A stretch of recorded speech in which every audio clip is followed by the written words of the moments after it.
Hey, it's Trent from Whip Around, where we keep the world's fleets moving. In this video, we're going to be talking about Roadcheck 2022, and it actually falls on May 17th through the 19th. So get ready.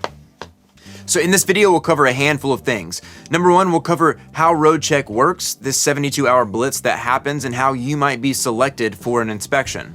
Chris covers some tips on how to build rapport with officers, what you might expect from a level 1 or 5 inspection, and how you can respond if any violations or issues arise. This year's focus is wheel ends. We'll cover what wheel ends actually are, why they are important to the safety of your vehicle, and what officers are going to be looking for when checking this part of the vehicle. We'll also give you some insights on how to look for some hidden issues within the wheel ends and some tips and tricks when it comes to setting up a pre and post inspection to ensure that these areas are being thoroughly looked at. This video is a bit long as we do dig into some detail here, so at any point, feel free to speed up your player by clicking the settings button in the lower right hand corner, and you can adjust the playback speed from there. Lastly, before we jump into this, don't forget to subscribe because we don't want you to miss any of these videos coming your way. And also, we want to hear from you. So throughout this video, if you have any questions, comments, thoughts, make sure you drop those in the comment section below and we'll be sure to get back to you as soon as possible. Here is Chris and Steven on Roadcheck 2022. So what's our focus for 2022? Well, our focus is wheel ends. And you may ask, what is a wheel end? I know I did the first time I heard what's a wheel end. So we'll get into it, and I've got a slide talking about the components and a PDF you can look at as well, but it is really all the components that are on the end of that wheel. So whether we're talking about the lugs and we're talking about those lug nut holes and not being expanded, and that's going to be because a wheel is loose and it's linked in those holes. If you have a cracked wheel, if those bolts are loose or missing or severed off, tire tread depth, whether or not it's worn and you have cord through, all of those types of things are always about a quarter of the out of service. Again, primarily because tires are part of that as well, but really all of the components on the end of that wheel. What it will do though, as we're focusing inspectors on the end of the wheel, is they should be paying attention more to that whole assembly. So brakes, brake lining, brake thickness, pad, push rod travel. Now those aren't specifically part of the wheel end. All of those components aren't specifically part of the wheel end, but it directs those their attention there. One of the things that Roadcheck, it serves dual purposes. So it's definitely a snapshot. It is a reminder for companies. A lot of companies use that as when they put it on their calendar to make sure all their annual inspections are done by, which is great because that furthers safety. That enhances that safety goal and that mechanism.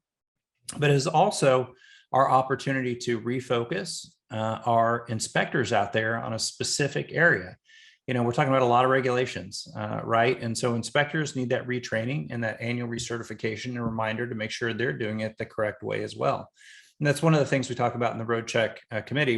We want it to be a violation that we see a lot of because we want to check on that, or a component that we see failures in. We want to make sure it's safe, but we also want to remind those inspectors the correct way to check those components. And we develop guidance and material to make sure that they are aware and reminded of the steps to check that. So Roadcheck has a lot of uses, specifically that enforcement that we use it for. So how does it work? So these are questions that I'm often asked.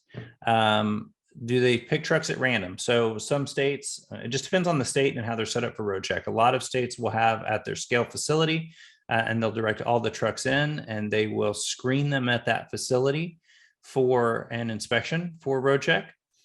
Sometimes you might be in a probable cause state. So even during an enforcement, they still have to have probable cause to stop the vehicle, and those aren't at random. They're going to start with a violation, whether it's a probable cause or reasonable suspicion state. They'll start with a violation before the truck inspection begins. We've talked about the different kind of levels. We do strive for it to be a level 1 every time, but depending on the vehicle type and or the location of the stop, that may not be feasible. So you could receive a level 2 or level 3 inspection. If you're in Mexico, it may be a level 5 for the vehicle only. When we talk about a wheel ends, I've discussed what that is, and we'll get into a little bit more detail here in just a moment. And then, you know, the one I always get, why do folks fret about Roadcheck? We hear often the anecdote that this is the week that drivers take off. They take their year of vacation now. And, you know, feel free to do that. But I would challenge that assertion that this is really I'll use Kansas again as an example, and many states are this way. they get several folks together and will have essentially check lanes where a lot of folks at a scale house. That increases officer safety. It increases the knowledge that's there, and it increases the likelihood that if you're a driver pulling through and you get an inspection, they have more flexibility. They, the officers and inspectors, have more flexibility to actually be able to visit with you, to let you get out of the truck in that safe environment and say, hey, yeah, here's the violation I'm seeing. Or, if you want me to check on a certain part of your truck. What it allows is the same thing I talked about earlier. What makes CVSA so successful is those interpersonal relationships. I can't tell you how many times after road check, because we'd be giving out cards, hey, call us if you need something, for weeks on end. My phone would ring after that, where drivers would say, hey, I got a question, whether they thought to ask it there or they thought to ask it somewhere else. And now you've built a relationship with an inspector or a lieutenant or sergeant or captain or whoever's there.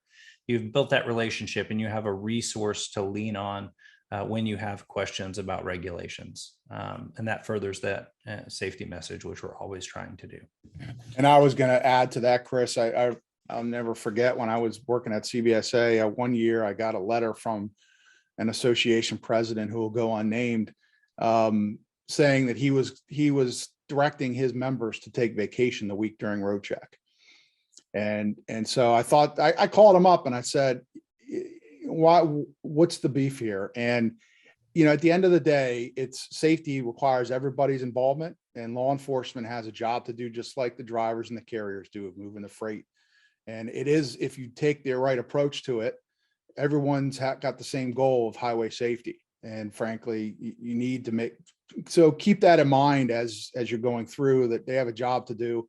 And they want to do it to the best of their ability, and take advantage of it. To Chris's point, take advantage of it to have those conversations and to ask questions, because they're willing to help.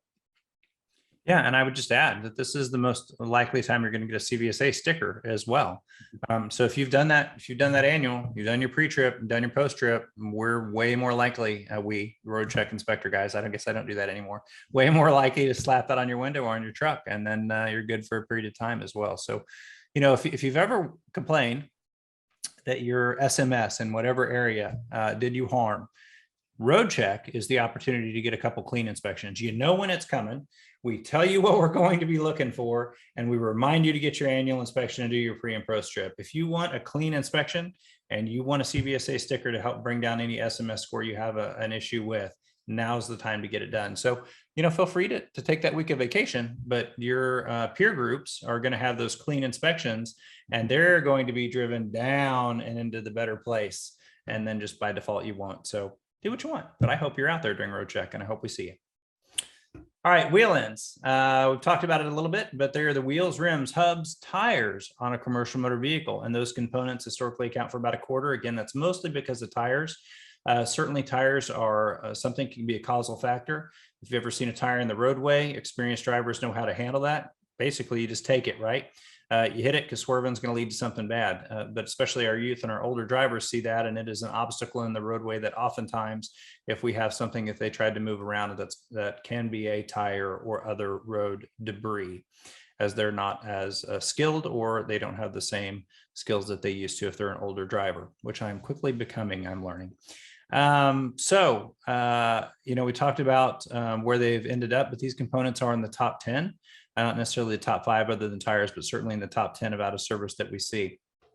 Now we have a flyer that we produce. This is sent out both publicly and a reminder to the inspectors.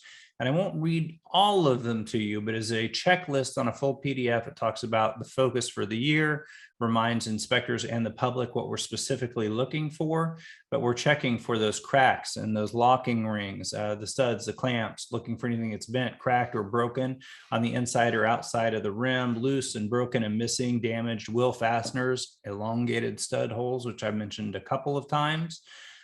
Cracks across the spokes and the wheel web area. If we have our CVSA out of service criteria, you can see how long or what measurement those cracks have to be to put you out of service. Of course, the tire, valve stem, leaks, proper inflation. We do check the load of the truck and whether or not it exceeds the tire load weight rating.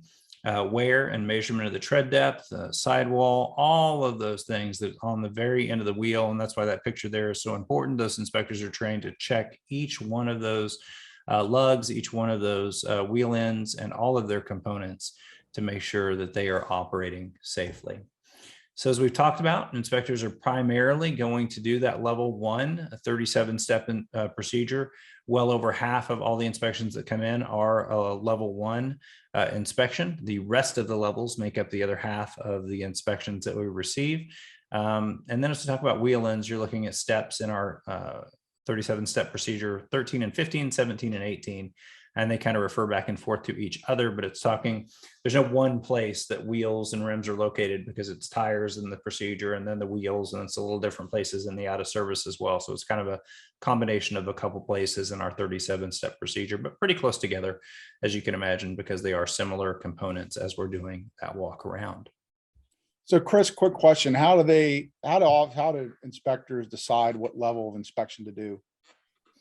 Yeah, no, that's a great question too. So one is during road check, we ask them to focus on level 1 inspections, or if it's brake safety week, it's usually going to be a level 1 because you're already under there checking the brakes. Really, if you're not doing a level 1, there's one of 2 reasons, especially during road check. That is if you're not certified to the standard of a level 1. And a lot of jurisdictions have folks that are driver only. Let's say you're a scale, they may have some driver only folks in combination with their level 1 certification. You do have states like my home state of Kansas. So we have road check going on. We've got about 50 guys who are fully certified as a level 1 inspector. And then we have another 350 in Kansas that are level 2 only. And that's because we can't afford to give them all creepers, or they don't have the vehicle that can hold all the equipment necessary to complete the level 1. So those folks can only do level 2 inspections. But if you're with a level 1 certified inspector, the reasons they may not could be highway grade. Maybe you're stopped at a location and it's unsafe to be able to be on that grade to be able to safely perform and get underneath that vehicle. Could be traffic conditions. Maybe you're on a shoulder of the highway rather than in a parking lot to be able to complete it safely. Or maybe, car hauler is a good example. They almost never get a level 1. There was a point when I could get underneath a car hauler. That day has come and gone. And I can't squeeze myself under a car hauler anymore. So the vehicle configuration, if you can't check enough of the brakes for whatever reason, could mean the inspector would change the level of inspection to a level 2 or a level 3. Actually, it's funny you mentioned car haulers. I used to love doing car hauler inspections when in my younger days. So I always, as soon as we say that, I always think back to being trained, and there was an audible air leak and we couldn't find it. And a more heavyset senior inspector who was training me that day said, "Get your skinny butt under there and find it." And I'm like, man, nobody's that skinny. But underneath that car hauler, I went trying to find where that audible air leak was. Great question. We've talked a lot about this, so I won't belabor it, but those are the things that we're looking for. These are the things that are on that PDF that all the inspectors get when we talk about the wheels and the rims. One of the other things we're going to look at, and you're going to see more technology aimed in this direction, is potential signs of overheating brakes, and then also leaking hub seals. Now, this is really for the industry folks who are watching this either live or later on.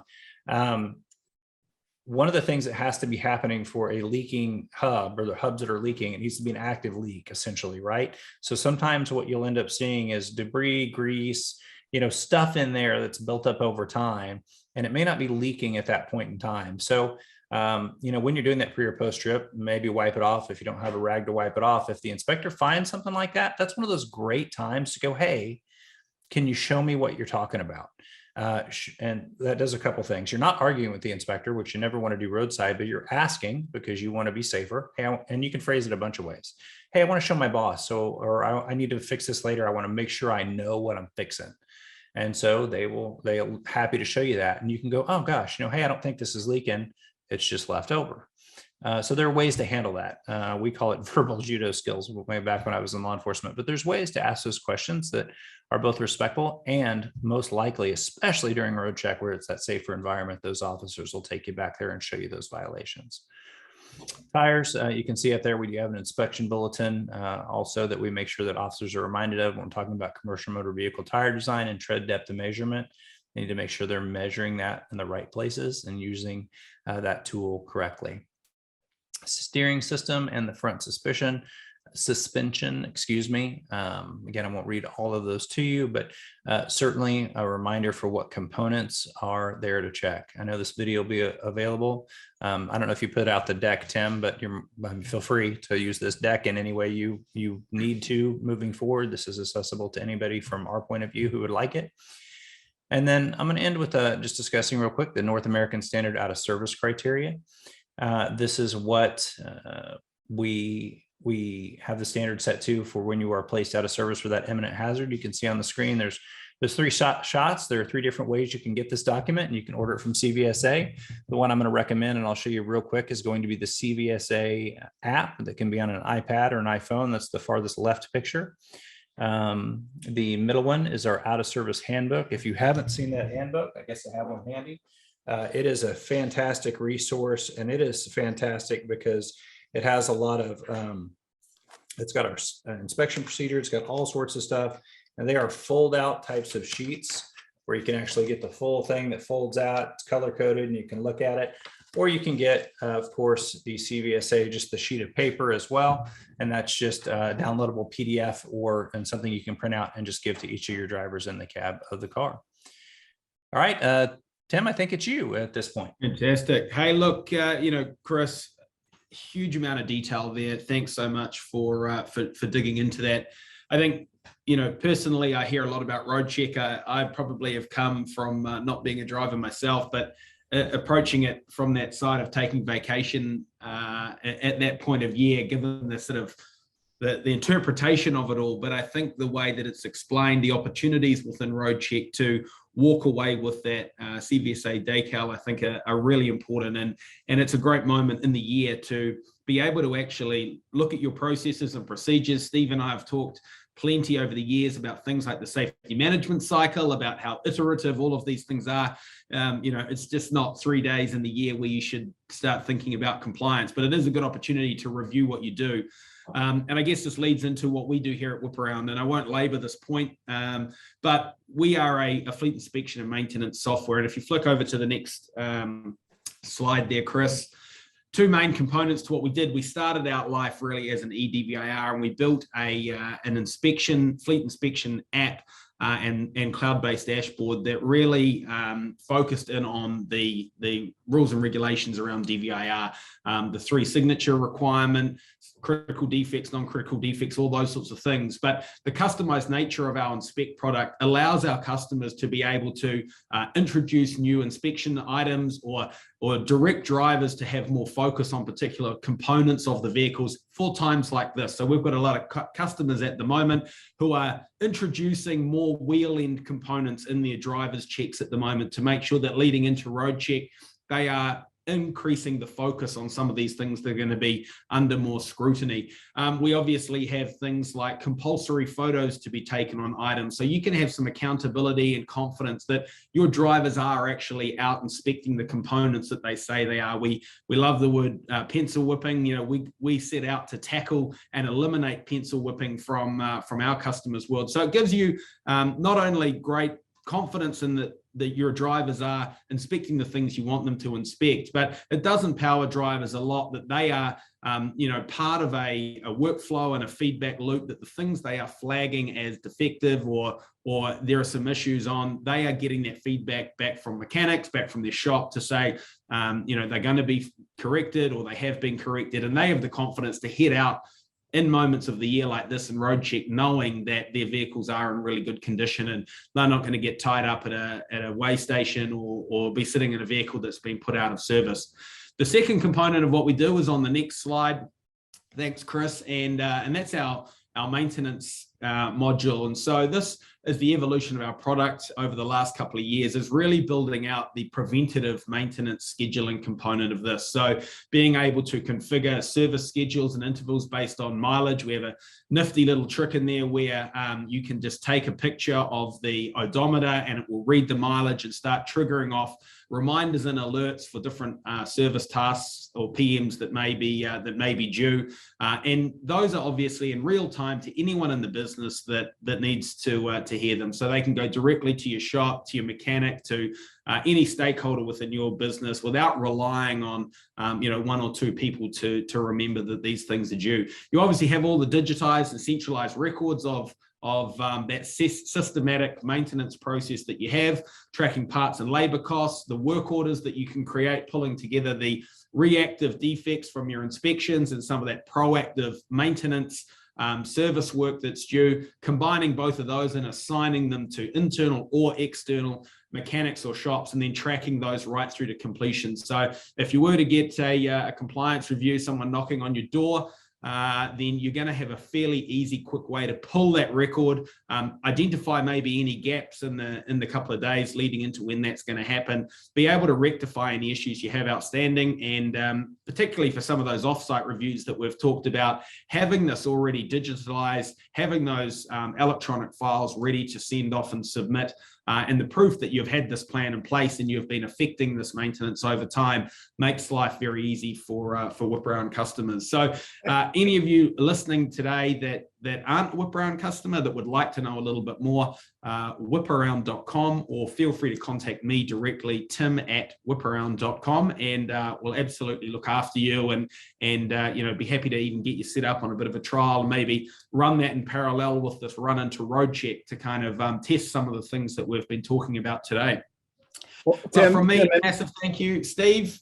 Yeah, Tim, sorry, I didn't mean to interrupt you, but I just two things I wanted to follow up there. I think one is, in my experience, and I was in a carrier yesterday doing an audit, and all their maintenance files are paper, right? And I continuously see that when I'm doing audits of motor carriers, and the shift to offsite reviews is a big reason, one of the big reasons to move to digital. Lots of other reasons for sure, but I think one of the reasons I asked earlier, Chris, about the data question, because I know he mentioned it a little bit, but FMCSA is launching their new SafeSpec inspection program, and that's going to be starting up here shortly. And Chris, it's my understanding that information, once they roll that out, they are going to be looking to potentially share that data with third-party providers, right, to be able to push that data out.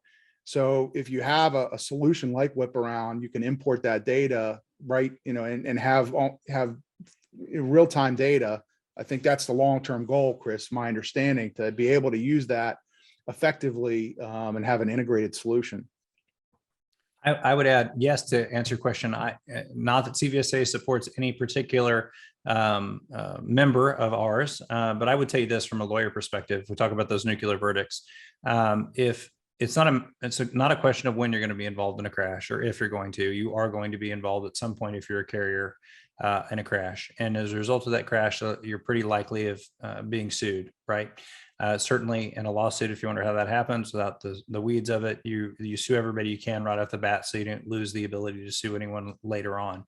And if you have something like this, where you can show that you are continually actively working on your truck maintenance and keeping records and can produce those records, your liability, whether from negligence or any other type of culpability, is significantly reduced to the point where you may not even have to worry about that lawsuit because it's dismissed right off the bat. And certainly if there is some liability there, it is nowhere near what the possible liability would be if you were not taking these steps to make sure you were a safe carrier that does their maintenance as they are supposed to. Couldn't agree more on that. And I'm sure you've both seen a huge amount of that. Something that we are always trying to communicate to our customers as well is that as our product evolves, we are in a huge amount of dialogue with all sorts of stakeholders. And it's a really interesting one where, we're engaging with business owners who have that kind of level of, intrepidation when it comes to nuclear verdicts and seeing what's happening in the news. Whip Around certainly building a product to help fend off some of those things. Wheel ends are very important to the safe operations of commercial vehicles. So, as you're probably aware of, just keep an eye on that all year long. If you'd like to learn more about Whip Around and how our software enables you to have greater control when it comes to your fleet maintenance and inspections, you can go to whiparound.com, or you can click the link in the description below. You can set up a demo with a team member where we show you how everything works, or you can actually just try it for yourself for free. And for more resources when it comes to how to implement a fleet software or what kind of software you should be choosing for your fleet, you can find links to those in the description as well. Make sure you leave a comment because we want to hear from you. Was this video helpful? Did you have any questions? And what would you like to learn moving forward within the industry? And lastly, make sure you subscribe. We don't want you missing any of these videos that are coming out. So hit the subscribe button. Also hit that bell button, the notification button that lets you know when a new video comes out, because we want to continue to have these conversations with you. We'll see you soon.